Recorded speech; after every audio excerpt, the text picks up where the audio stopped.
रोजगार दे सकते हैं।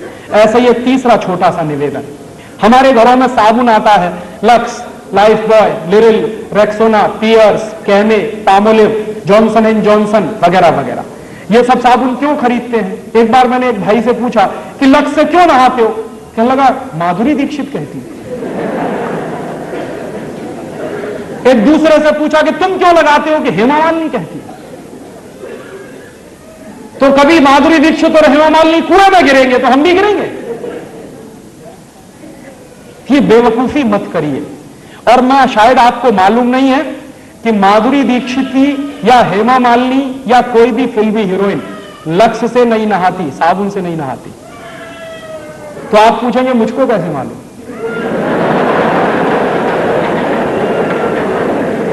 मुझको पता चला अभी कुछ दिन पहले बंबई में मेरा एक व्याख्यान हुआ था जुहू में, और जुहू वो जगह है जहां हिंदुस्तान के ये फिल्मी हीरो हीरोइन ज्यादा रहते हैं।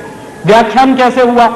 एक कोई फिल्मी हीरो है, उनका नाम है धर्मेंद्र। उन्होंने मेरे व्याख्यान के कैसेट सुने, मेरे व्याख्यान के कुछ 10 कैसेट निकले हैं, तो उन्होंने सुने और उन्होंने तुरंत फोन किया कि मैं राजीव दीक्षित से बात करना चाहता हूं। मैंने कहा मैं बोल रहा हूं। तो कहने लगे आपके 10 कैसेट सुनने के लिए मैंने 10 घंटे गाड़ी चलाई और घर नहीं गया जब तक कैसेट खत्म नहीं हुए। मैंने कहा बहुत अच्छी बात है, क्या लगा आपको? मैं आपका एक व्याख्यान करना चाहता हूं। मैंने कहा जरूर करिए, मैं आऊंगा। क्या आपकी फीस क्या है? मैंने कहा मैं फीस नहीं लेता कभी व्याख्यान के लिए। कहने लगा अच्छा फिर तो मुझे खुशी है, आप आइए। मैंने कहा जरूर आऊंगा, एक ही शर्त है कि जितने फिल्मी हीरो हीरोइन है उनको सबको बुलाइए ज्यादा से ज्यादा। तो उन्होंने कहा मैं कोशिश करता हूं। तो क्या हुआ, उनका एक बंगला है लोनावाला में, पूना और बंबई के बीच में, वहां उन्होंने व्याख्यान रखा। मैं गया, ज्यादा लोग तो नहीं आए, कुछ 25-30 लोग आए थे। उनके बीच में मीटिंग हुई, बातचीत हुई, बहुत सारे सवाल पूछे। जब खत्म हो गए उनके सवाल तो मैंने उनसे कहा कि अब मैं एक सवाल पूछूंगा। तो हेमा मालिनी से मैंने पूछा कि आप मुझे बताओ कि लक्स से नहाती हो? नहीं। लाइफ बॉय से नहाती हो? नहीं।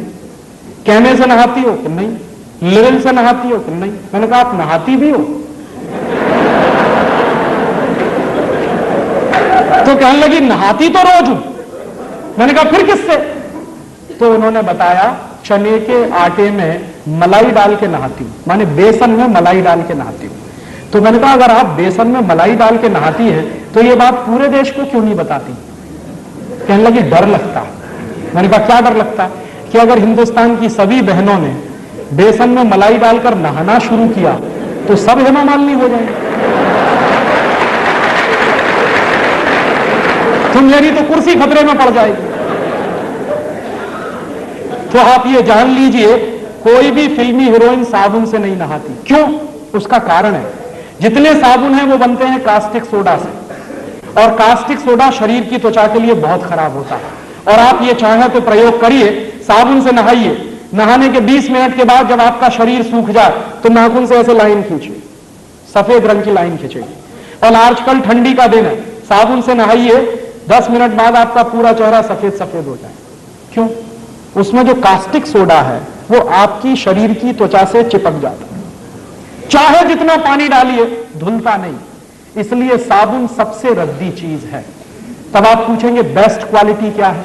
बेस्ट क्वालिटी है मुल्तानी मिट्टी, मिलती है अभी भी इस देश में, खरीद लाइए बाजार से। क्या करें उसका? मुल्तानी मिट्टी को दही में डाल दीजिए रात को, या दही की ताक में डाल दीजिए, सवेरे तक एकदम मुलायम हो जाएगी। उसको पेस्ट बनाइए, शरीर पर ऐसे ही लगाइए जैसे साबुन लगाते हैं, और नहा लीजिए गर्म पानी से, एकदम फ्रेश हो जाएंगे आप। दूसरा तरीका, चने का आटा माने बेसन, उसमें मलाई मिलाइए, पेस्ट बनाइए, उसको रगड़िए और उससे नहाइए। तीसरा तरीका, आप जो है अपने घर में ले आइए मसूर की दाल का आटा, मसूर की दाल होती है उसको पिसवाइए, उसका आटा बनता है, उसमें शहद मिलाइए, मध मिलाइए और उसका पेस्ट बना के उससे शरीर को लगाइए और गर्म पानी से नहाइए, आपकी स्किन एकदम सॉफ्ट हो जाएगी। चौथा तरीका, मुल्तानी मिट्टी लीजिए, अरीठा का पाउडर लीजिए, शिकाकाई पाउडर लीजिए, तीनों को बराबर बराबर मात्रा में मिलाइए, डिब्बे में बंद करके रखिए, 1 साल तक इसका कुछ नहीं बिगड़ता। नहाने के 20 मिनट पहले 1 चम्मच पाउडर 1 गिलास पानी में डाल दीजिए और उस पानी से पहले शरीर के बाल धो लीजिए, आपके बाल टूटना बंद हो जाएंगे। और फिर उसी पानी से शरीर से नहा लीजिए, आप कोई साबुन लगाने की कभी जरूरत ही महसूस नहीं होगी। और आपको मैं बताऊं सबसे अच्छा, आपके यहां अकोला में गाय के गोबर से एक साबुन बनता, और गाय के गोबर से जो साबुन बनता है, पिछली बार मैं आया था यहां से खरीद के ले गया था और मैंने मेरे सब दोस्तों को बांटा, मैं भी नहाता हूं। मैं आपको सच बताऊं कि उस साबुन से नहाने के 10 मिनट के बाद शरीर में से खुशबू निकलती। फिर एक दिन मैंने पुराने कुछ ग्रंथ खोजे तो मुझे पता चला कि हिंदुस्तान में जब यज्ञ किया जाता था तो किसी भी राजा को यज्ञ करने से पहले गोबर से स्नान करना जरूरी होता था। भगवान राम ने भी यही किया था। जब भगवान राम ने यज्ञ किया तो गोबर से स्नान किया था, तब यज्ञ करने के लिए बैठ पाए थे। तो शास्त्रों में इसका वर्णन है और गोबर से स्नान करना बहुत ऊंची बात है। आपके घर में अगर देसी गाय है तो उसके गोबर से आप सीधे स्नान कर सकते हैं, नहीं है तो आपके अकोला में बनता है इतना अच्छा साबुन, और अगर आप वो खरीदेंगे तो पैसा कहां जाएगा? अकोला का पैसा यही रहने वाला। और वो साबुन यहां के किसी गौशाला में बनता तो आपका दिया गया पैसा जाएगा कहां? गौशाला में जाने वाला। उस गौशाला को चलाने वाले कुछ भाइयों को रोजगार मिलेगा।